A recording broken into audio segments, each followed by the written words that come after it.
cette vidéo, nous allons vous montrer comment utiliser une balance micrométrique. Alors, tout d'abord, lorsque vous allumez votre balance, attendez qu'elle fasse la tare, c'est-à-dire qu'elle se remette à zéro. Ensuite, vous pourrez peser un aliment. Donc, vous savez comment peser un aliment. Il suffit de le poser sur la balance. Là, la banane fait 151 grammes.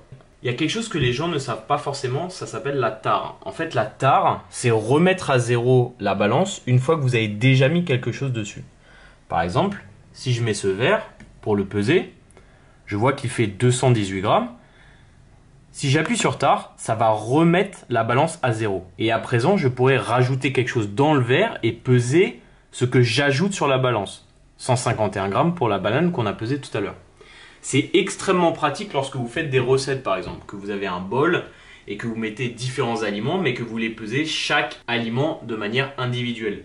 Vous mettez votre bol, vous rajoutez un ingrédient, vous tarez, donc ça remet à zéro, vous pouvez peser l'ingrédient qui vient ensuite et ainsi de suite. On utilise cette balance parce qu'elle est extrêmement pratique et en plus elle est extrêmement précise. Il y a beaucoup de gens qui disent « Ouais, mais elle est trop petite, du coup, tu vois, pour peser une assiette, tu vois pas ce que tu pèses, etc. » Petite astuce avec la tare. Tarer un verre, par exemple, d'une petite surface qui tient sur la balance. Donc, je tare pour la remettre à zéro. Je mets le bol sur le dessus. Hop. Je tare à nouveau. Et à partir de là, tout ce que je vais mettre dans le bol, donc par exemple si je mets des fraises, et ben je vais pouvoir peser cet aliment à nouveau. Vous voyez, je mets les fraises à l'intérieur du bol. Voilà, j'ai envie d'avoir 70 grammes de fraises, j'ai 70 grammes de fraises. De la même manière, si je veux rajouter un autre aliment, je tare à nouveau, donc j'ai 70 grammes de fraises. Disons que c'est du chocolat, je veux savoir combien de chocolat je mets, hop, je rajoute du chocolat, j'ai 30 grammes de chocolat, voilà, et ainsi de suite. Mais qui nous change les fraises en chocolat, c'est un génie. Alors évidemment, vous savez comment peser un aliment en mettant l'aliment dans le bol, mais je vais aussi vous montrer une autre technique qui est souvent plus simple dans certains contextes, c'est de peser de manière négative. C'est-à-dire que vous avez pesé quelque chose, par exemple là dans mon cas du yaourt, je vais tarer, donc je mets à zéro.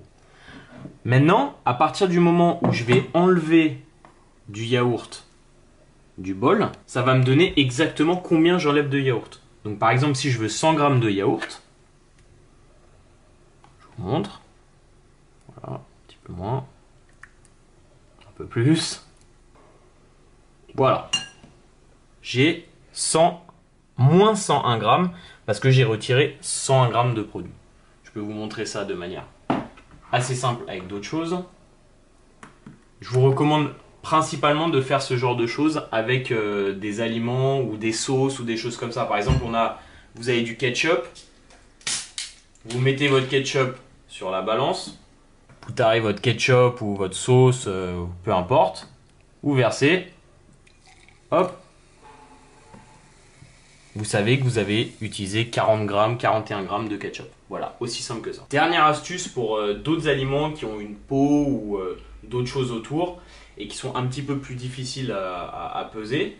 Vous pouvez tout simplement peser la banane avant. Donc, comme on a dit tout à l'heure,